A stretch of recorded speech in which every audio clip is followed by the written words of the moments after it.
எதற்காக எழுதப்பட்டது என்று சொன்னால், பிலமோன் என்ற மனிதனுடைய வீட்டிலே ஒனேசிமு என்ற ஒரு வேலைக்காரன் வேலை செய்தான். அவனுக்கு சில தீமைகளை செய்து அவனை விட்டு ஓடி போனான். இவன் ஓடி போய் பவுல் அடியானிடத்தில் அடைக்கலமாய் புகுந்தான். அவன் வாழ்க்கை மாற்றப்பட்டது.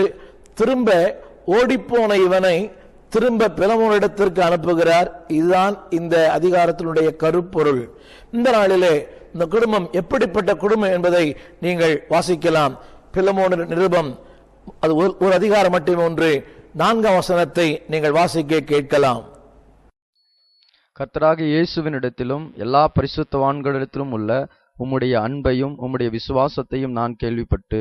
இங்கே ஒரு வார்த்தை எழுதப்பட்டிருக்கிறது, அவர்கள் இயேசுவை அன்பு கூறுகிறவர்கள். அன்பானவர்களே, இந்த உலகம் பொன்னையும் பொருளையும் அன்பு கூறுகிற உலகம், வசதிகளையும் வாய்ப்புகளையும் அன்பு கூறுகிற உலகம், அழிந்து போகிற பொருட்களை அன்பு கூறுகிற உலகம். இப்படி சொன்னால் உங்களுக்கு புரியும். உலகம் பாதி, தேவன் பாதி.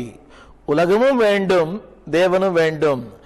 ஒரு D.L. மூடி என்ற பக்தனை இப்படி சொன்னார், இன்றைய கிறிஸ்தவர்கள் ஆலயத்திலே பசுத்தவான்கள் அதிகமாய் பாடல் பாடி இப்பொழுதுதான் பரலோகத்து வந்தது போல ஒரு தோரணை. அவள் ஆடுவதும் பாடுவதும், வீதிகளிலே தூதர்கள் அவருடைய கரத்தில் வேதத்தை வைத்துக் கொண்டு அவர் நடக்கிற அந்த நடை பார்ப்பதற்கே மிக கம்பீரமான தோற்றம். ஆலயத்திலே பசுத்தவான்கள், வீதியிலே தூதர்கள், ஆனால் வீட்டுக்குள்ளே லூசிவர்கள். இதை நான் சொல்லவில்லை, ஒரு மிகப்பெரிய தேவமனிதனாகிய D.L. மூடி சொல்கிறார். ஆலயத்தில் பசுத்தவான், வீதியிலே தூதன், ஆனால் வீட்டுக்குள்ளே லூசிவர்கள். அன்பான ஒரு மாறுபட்ட ஒரு வாழ்க்கை. ஆலயத்தில் இருப்பது போல வீடுகளில் இல்லை, வீடுகள் இருப்பது போல ஆலயத்துக்குள் இல்லை. ஒரு முரண்பட்ட, ஒரு மாறுபட்ட, ஒரு போலியான வாழ்க்கை.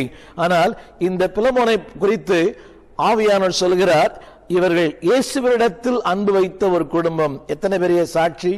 இன்றைக்கு நாமும் அன்பு வைக்கிறோம், நம்ம எல்லாரும் அன்பு வைக்கிறோம். ஆனால் ஒரு குறிப்பிட்ட அளவுக்கு நம்முடைய தேவைகளுக்காக, தேவைகள் சந்திக்கப்படுகிற வரை அன்பு கூறுகிறோம்.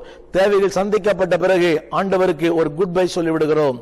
அன்பானவர்களே, யோவான் சுவிசேஷம் 13ஆம் அதிகாரம் 1 வசனம் இப்படி சொல்கிறது, இயேசு தம்முடைய இடத்தில் அன்பு வைத்தபடியே அன்பு வைத்தார். அந்த வார்த்தையை நீங்கள் சற்று வேதத்தில் எடுத்து பாருங்கள்.